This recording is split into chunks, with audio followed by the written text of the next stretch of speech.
বাড়িতে ছোট মানুষ থাকলে দেখবে তাদের একটার পর একটা বায়না কিন্তু লেগেই থাকে। মা আমাকে প্যানকেক করে দিতে হবে, কার্টুনে দেখেছে প্যানকেক, ব্যাস অমনি বায়না শুরু। তাই ভাবলাম যে এইভাবে এই প্যানকেকটা করে দিই। তো কিভাবে করলাম তোমাদের সাথে সবটাই শেয়ার করব। আমি এখানে দুটো মিষ্টি আলু নিয়েছি, আর নিয়েছি কলা, সুজি, আটা আর মিল্কিবার বিস্কুট। তো ফার্স্টে আমি মিষ্টি আলুগুলোকে সেদ্ধ করে একটা ব্লেন্ডারে নিয়ে নিয়েছি, নিয়ে দিয়েছি তার মধ্যে কলা, দুধ আর মিল্কিবার বিস্কুট দিয়ে প্রথমে এগুলোকে ভালো করে ব্লেন্ড করে নেব। নিয়ে তার মধ্যে আমি কিছুটা সুজি, কিছুটা আটা দিয়ে ভালো করে একটা চামচ দিয়ে মিশিয়ে নেব। তারপর আবার ওই আটা সুজিটা দিয়ে দুধ দিয়ে একটা ভালো করে আমি একটা ব্যাটার তৈরি করব।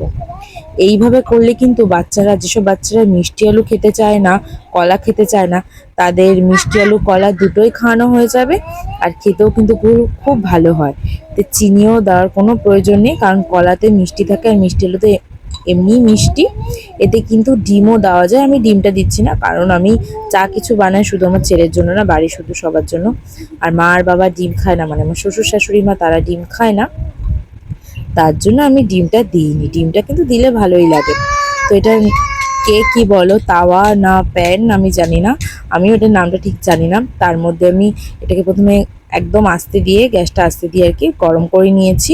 নিয়ে তার মধ্যে আমি ছোটো চামচের 1 চামচ ঘি দিয়ে গ্যাসটাকে একদম আস্তে দিয়ে এগুলোকে ছোট ছোট প্যানকেকের সাইজের করে দিয়ে 6 মিনিট মতন এভাবে রেখে দিয়েছিলাম। দিয়ে তারপর এপিট ওপিট আস্তে আস্তে করে উল্টে পাল্টে নিয়ে লাল লাল করে ভেজে নিয়েছিলাম।